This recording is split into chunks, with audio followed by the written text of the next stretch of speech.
Hello, this is Wendy Kendall, and welcome to Kendall and Cooper Talk Mysteries. This is our mini reading recommendation episode. Our theme for this episode is Sharing Reading Creates a World Community of Readers. Some people say that reading is a solitary occupation, but that ignores the opportunities that people are taking to share with a wonderful community of readers. I love hearing about any recommended stories, and I think experiencing another person's story and perspective enhances your own life and also brings the readers of the world a little closer. People sharing stories is such a precious treasure. One of the many wonderful places a community of readers hangs out is at the library. In my little community of Edmonds, we have events where readers submit their book recommendations to the library to share with everyone. Afterwards, there's a big rush to the bookstores, online, and the library checkout holds. Kendall and Cooper invited Kay Vreeland to join us as an honorary podner with her mystery book recommendation that she submitted to our October event. Just wait until you hear her book recommendation and see how well it fits with sharing worldwide experiences and expanding our reading community. Kay Vreeland helps indie authors succeed in promoting and marketing their books, all the while reading a lot of mysteries. She's working on her own novel set in China and Japan, the scene of her long teaching career. Welcome, Kay Vreeland. Well, thank you for having me, Wendy. I'm pretty excited to do my first podcast. Well, thank you for becoming one of the podners in crime. Also joining us today is Kay's recommended author, Harriet Steel. She's authored 4 historical novels, including Becoming Lola and Salvation, and has also authored short stories. Then came her exciting turn to crime with her Inspector de Silva Mysteries series. The setting for those is a long way from her home in Surrey, England. Welcome, intriguing author Harriet Steel. Well, thank you so much, Wendy. I'm delighted to be described as intriguing. It's lovely to be with you and Kay here, and I've been really looking forward to doing this podcast. Well, we're so glad you could join us. So, Kay, would you be so kind as to share your book recommendation of Harriet's book with us? Sure. Yeah. I found Harriet's book, Trouble in Nuala, in the website Trip Fiction, which not only offered a drawing for the book, I didn't win, but then also a drawing for the trilogy, and then selected the book for the Trip Fiction online book club in November and December, and that's still going on. So my recommendation of Trouble in Nuala, the first in Harriet Steele's trilogy, is what I call a cozy exotic mystery. And it's set in 1930s British colonial Ceylon, Sri Lanka now.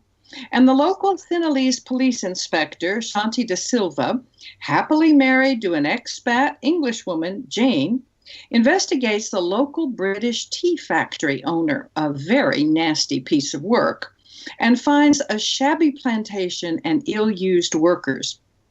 Once this cruel owner is found dead, De Silva has to walk a fine line with both the man's friend and his lawyer as he works to solve the murder. He finds a mistreated and frightened wife, a mistreated and dismissed worker. Then there's a car chase in a Daimler through the thronged streets of Nuala.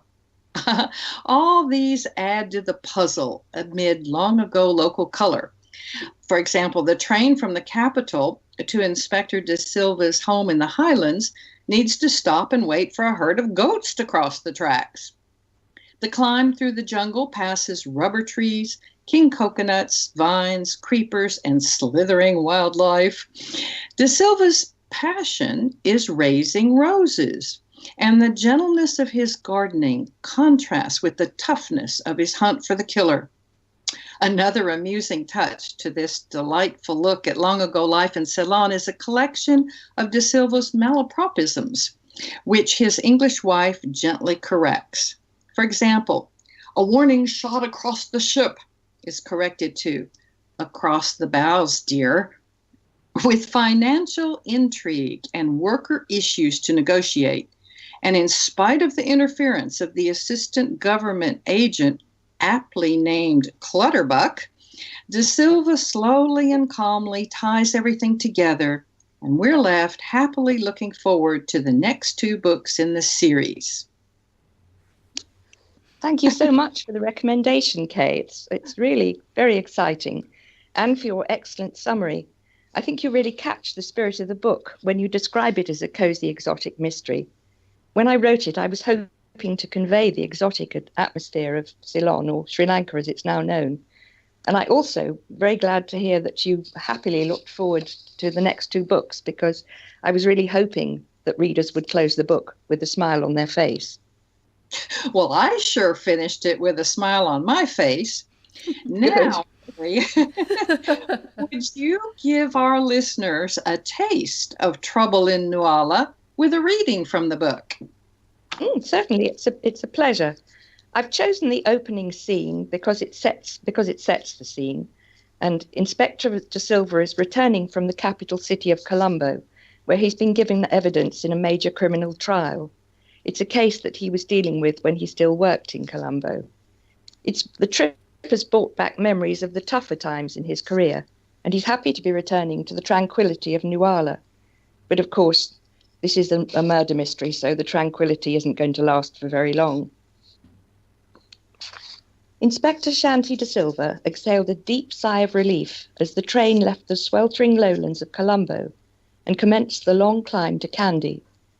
From his seat in the polished teak and leather opulence of the first-class carriage, he watched the forest become denser with every mile. Plantations of banana, king coconut, and rubber trees jostling for space in the rich red earth. From time to time, the trees retreated to make way for the startling lime-green splash of a paddy field, where egrets stood like white question marks, hungry for water snails and frogs. Elsewhere, he saw dusty villages slumbering in the heat of the afternoon, their elders squatted outside the huts, huddled in little oases of shade cast by overhanging roofs thatched with palm leaves. Village children, their energy less sapped by the heat, jumped up and ran alongside the tracks, waving and shouting until they tired of the race to keep up. The train stopped at Kandy, obliging De Silva to pay a few rupees for a rickshaw man to take him on to the nearby station at Peradeniya, where he had to wait an hour for the hill train. Even in the waiting room, there was no escape from the heat. It seemed to have coalesced into a damp, solid block that pressed down on the air, squeezing out every trace of freshness. He pushed a finger between the limp collar of his starched shirt and his perspiring neck and ran it round, then fanned himself with his hat. A summons to attend as a witness in a trial at the High Court in Colombo had been the cause of this uncongenial journey.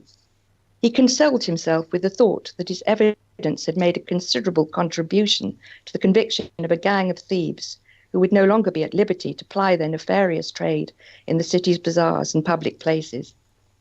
It had been a nuisance, though, that the trial had run into an extra day. He'd hoped to be home for the weekend, but it hadn't been practical to make the slow journey after Friday's hearing, only to return on Sunday in time for court the following day. He looked at the clock on the waiting room wall. How was it possible that only 10 minutes had passed? A chai wallah passed the door, and De Silva called him in and handed over a few annas in exchange for a battered tin cup of tea. The brew was more stewed than he liked, but it gave some relief to his parched throat. He thought wistfully of the cool drawing room at Sunnybank, the pleasant bungalow built in the English style where his wife would be waiting. Jane always served tea in the bone china cups they'd been given for a wedding present. Cook would be instructed to make finger sandwiches filled with finely sliced cucumber and hard-boiled egg. Slices of his favourite butter cake would tempt his appetite. He drained the bratish tea and closed his eyes. Leaning back against the bench, he fell into a doze. 30 minutes later, the tinny sound of the clock striking the hour woke him. A moment passed before he remembered where he was and jumped up briskly. Out on the platform, a gaggle of other travellers waited. A few of them Europeans, who seemed to be suffering from the heat even more than he was. The rest had the dark skin of locals. The men wore loose white cotton trousers and tunics, and the women colourful saris. They seemed in festive spirits, Hindus, he guessed, going up to the Sita temple. The hill train came into sight, and a short time passed while it unloaded its passengers and edged its way onto the turntable to be turned round, ready to begin its last climb of the day. In spite of the number of times he'd made the journey, de Silva felt a pleasant rush of anticipation as he took his seat. The trains on the line up to Nanuoya, where he would alight for his home at Nuala, were not as modern and comfortable as those on the Colombo Kandy line, but the views were magnificent. In fact, he reflected, the whole line was a miracle of engineering, something the British must be given credit for. Relentless gradients, walls of rock, steep hillsides, nothing had stood in the way of those doughty Victorians who had come from their damp, misty isle to colonize his own lush, exotic one. When the coffee they had first planted in the hill country failed, they had turned their energies to cultivating tea. Now Ceylon supplied half the world. The train lumbered higher and higher, and the tea terraces came into view, endless vistas of vivid green, made up of gracefully curving, neat lines of bushes, kept low so that the supply of leaves that the women pluckers took would always be newly sprouted and tender. Here and there were small lakes, their surfaces smothered with water lilies. By the time they reached Nanuoya, the beauty of it all had fully restored de Silva's good humour. He stepped out from the station and smiled at the sight that met his eyes. The last rays of the sun gleamed on the dark blue paintwork and spotless chrome of the Morris Cowley two-seater tourer, his most beloved possession, except, of course, his darling wife. The only servant he trusted to drive the Morris held the driver's door open for him to get in. De Silva gestured to his bags, and as he slid into the seat, inhaling the aromas of leather and wax polish, the servant strapped them on the back. Moments later, the engine roared into life. The gear stick moved into first like a hot knife into butter, and the Morris glided forward. He liked to boast that she could reach a top speed of 45 miles per hour, but that opportunity only arose when the roads of Nuala were empty of rickshaws and buffalo carts for one of the town's celebrated rallies. This afternoon, he and the servant proceeded at a stately 20 in the direction of Sunnybank. What a wonderful scene. I feel like I'm on that train. Very exciting train ride. My husband and I did it when we were in Sri Lanka, and it's a really exciting train ride. There's quite a steep drop when you're looking out of one side of the train, but no, the views are absolutely fantastic. It sounds like it.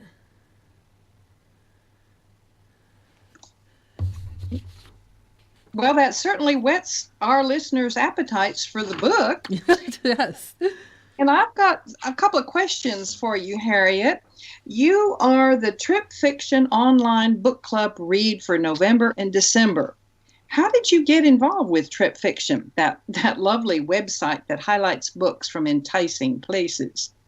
Mm-hmm. Well, it was by chance, really. Trip Fiction was just one of those lucky finds that sometimes one has when mooching around the internet.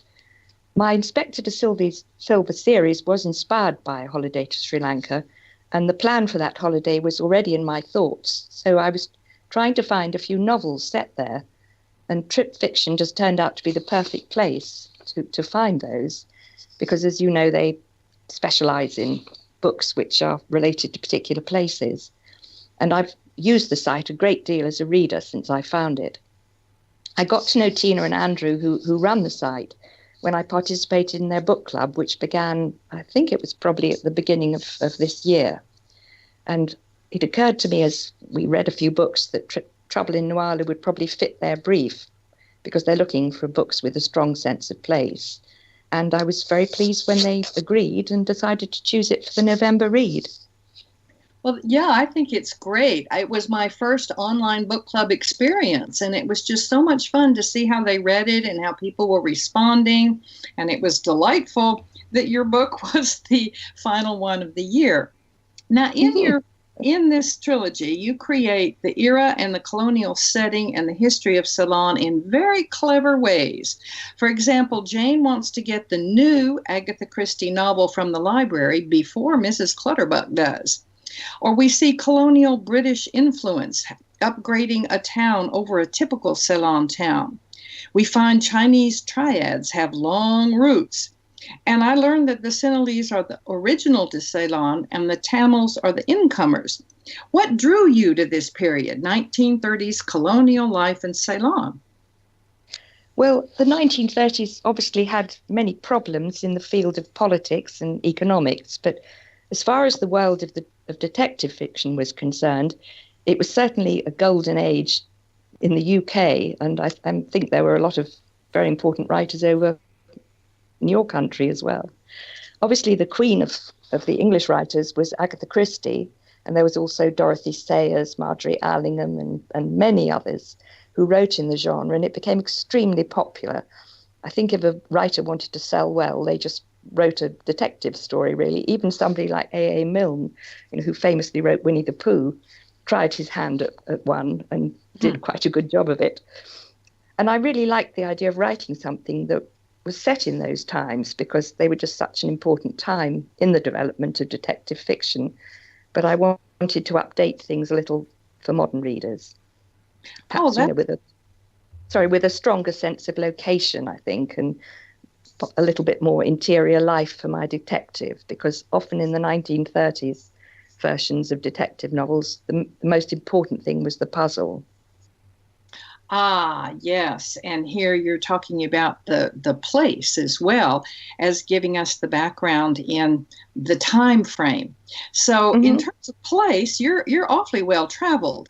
So why Sri Lanka in the 30s over any other places you've been? I think we all need something, to spark off our writing, and it can be an article in a newspaper or a painting, but for me it tends to be a setting. I think I've always had a very strong response to, what you might call spirit of place.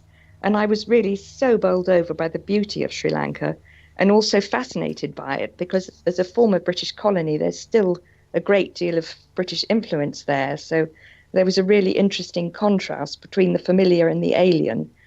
One day you could be eating an English cream tea on a manicured lawn and, smelling the roses, and the next you'd be watching elephants in the wild. It was really a fascinating contrast. That is interesting. Yeah, that's very interesting. And we can see, because when I think back on the story, I can see all the scenes, everything that was happening. I can immediately visualize it in my head. I loved that aspect, that I could actually see it. I didn't have to go back and read it again. And so then really on to your inspector, how did you think up and flesh out this Sinhalese police inspector de Silva? Well, I have to admit, I did borrow a few characteristics from people I met in Sri Lanka, particularly a very charming local gentleman who happened to actually be called Shanti, which is where the name came from, who showed us round. And he was a very bright person with a very inquiring mind and as keen to learn about our way of life as he was to give us information about his. He also had a very low opinion of British food, especially the sandwich, about which we definitely disagreed as to whether that was an acceptable lunch. He didn't join us for lunch, I'm afraid. He went off and ate his curries and we ate our sandwiches. It was too hot for us to want to have a big meal in the middle of the day. Otherwise, as with all my characters, really, I do a lot of thinking about them, particularly when I'm out walking, and I like to put them in different situations and see how they would react. I think a lot of writers say they find walking is a great help, and there are, of course, many scientific studies about the benefits of it. It's obviously not just good for one's general health, but I think it also does improve brain function. It's been established now. And the other great thing is, of course, unlike many forms of exercise, you don't have to think too much about it while you're doing it. So it gives your imagination the opportunity to roam freely. So I think it's something that, I find very helpful, and I think a lot of other writers also find helpful. I also like to look at old photographs and try and find pictures of people who, give me an idea of what my characters might look like. And I did that with De Silva. And there are quite a few, as I'm really only researching back as far as 1930, there's still a possibility of finding some oral history. And I have found some really interesting newsreels and things going back to the time, which show the way people lived. So all of that kind of thing helps to build up a picture of the characters. And it sounds like you were having a great time while you were doing it with all of those kind of resources. Yes. Yes. It was interesting that quite a few of the people reading with the book club were actually going to Sri Lanka, and I'm sure they'll have a wonderful time as we did. I'm sure, and they'll also remember scenes from the book. I'll bet you anything. Well, I hope so. I hope so. Well, De Silva is on the verge of retiring, and he's aging. And he reminded me a bit of Louise Penny's Armand Gamache. And I was especially intrigued that De Silva, like Gamache, thinks about the ethics of a situation and the difficulty of deciding if a course of action is a good thing. How did you carefully plan this reflective and ethical side of De Silva? Yes, he is older than quite a lot of fictional detectives. And of course, he's in his mid-40s. And in the 1930s, that would have been considered quite old, really, because life expectancy was not much more than mid to late 60s in those days. So I think people become more reflective as they get older, and they also consider the ethics of a situation from the standpoint of long experience.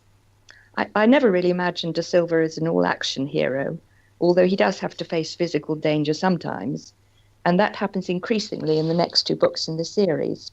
But generally, although he can be a little impetuous at times, he normally likes to look at a problem from all the angles before he acts. And I think that's a trait I'm aware of in myself. And so I probably, constructed it from personal experience in a way. He also likes to confide in a trusted partner and bounce ideas off them, as I do. And in his case, of course, it's his wife, Jane. And in mine, it's my husband. Oh, well, you're a lucky writer then to have someone right there in the house to bounce ideas off of. Good for you. Yeah, invaluable, I can tell you. And as he's a lawyer, he's very precise, so he doesn't let me get away with anything too much. Oh, my, good for him. Well, now, in the end, I want to ask you a trivia question.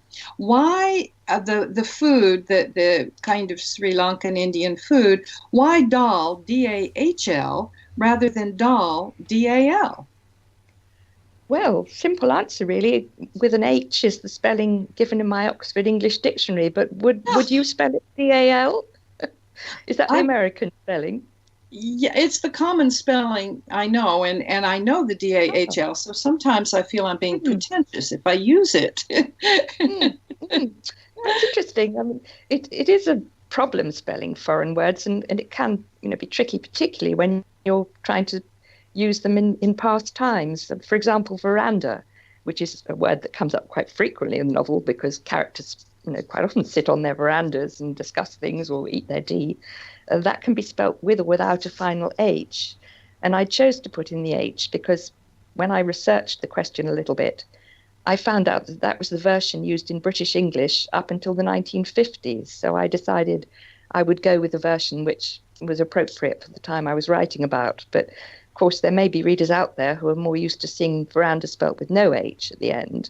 And they're probably thinking I should go back to school and learn my spellings a bit better. Well, I think it's wonderful that the spelling you chose is historically correct to the time of your novel. I didn't know that. And well, I'm going to jump in. I've got some questions for you as well, Harriet.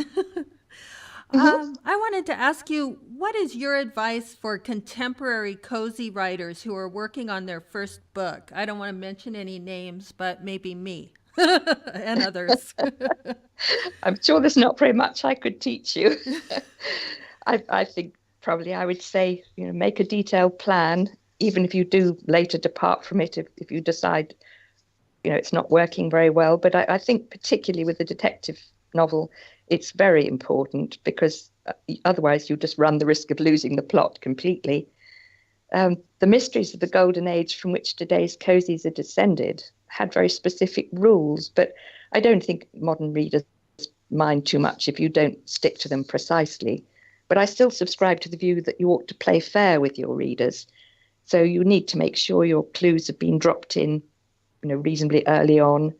Don't parachute in a character at the last moment who provides the answer to the mystery. And possibly one of the old rules was no supernatural interventions. Now, I know some cozy writers do write very successfully using ghosts who intervene and help solve the mysteries, but I think possibly one needs to be quite an experienced writer before you can do that without it seeming a bit clumsy. Also, I would say avoid too many secret rooms and passages. That's one of the old rules. And above all, enjoy yourself. I think if you enjoy your writing, then your readers will probably enjoy it too. Well, that's actually very helpful advice. Thank you very much. And I think just reading your books is very helpful as well, because I read them to enjoy them, but then also go back and try to pick up some ideas about what works very well. So thank you so much for your writing. Oh, you're very kind. Thank you. Where can our listeners find your books? They're available on Amazon, both in paperback and Kindle. And can you tell us a little bit about your blog, which has so many interesting topics? It's harrietsteel.blogspot.co.uk. Can you tell us a little bit about that? Yes, of course. Thank you very much. I'm very glad you like it. I've been blogging for about 4 years now. And the original idea was, to talk a little bit about my books, but I'm also interested in history and art, and that's come to creep in more and more. I don't think people want to listen to me talking about writing all the time. And ideas from posts come from all sorts of places, and sometimes I invite other writers or friends to contribute. For example, my latest post is about American Civil War quilts, and that comes from a great friend who's a brilliant quilter herself, a lady called Rosie Moffat, who is actually British, but she's lived in America for quite some time. Sometimes it'll be travel that sparks off an idea. For example, on a recent trip, we took to Bologna in Italy, which is a city very famous for its food.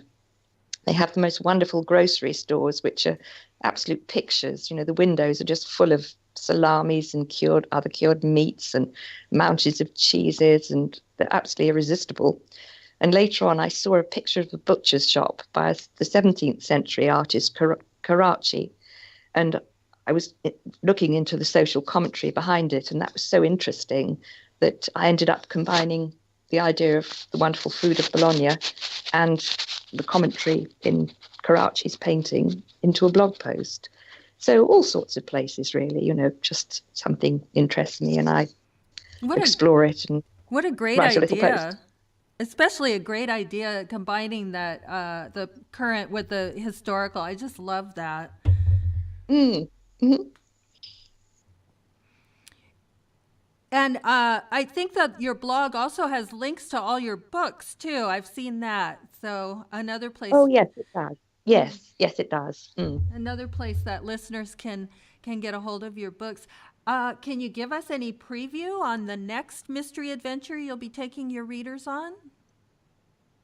Well, I think Inspector de Silva still has a bit of life left in him. He's not quite retired yet, so he will have certainly one more case, possibly another after that. And in the one I'm working on at the moment, the theme is inspired by Sri Lanka's archaeological legacy, which is a very interesting one because it's a very old, it has a very old history.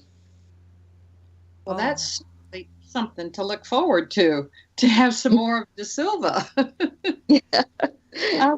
I would love to see him and Jane and some of the other people in his area there in Ceylon, in the Highlands, and down in Colombo. I'm really glad I got a chance to meet you after enjoying your novel so much, and I'm off to read the next two in your trilogy. Good, excellent. I'm going to do that too. Well, thank you so much, Kay Vreeland, for sharing your book recommendation and inspiring this entire interview. Where can our listeners find out more about you, Kay, and your work? Well, they can email me at kbookcoach@gmail.com, and we can talk about what they need for promoting and marketing their book.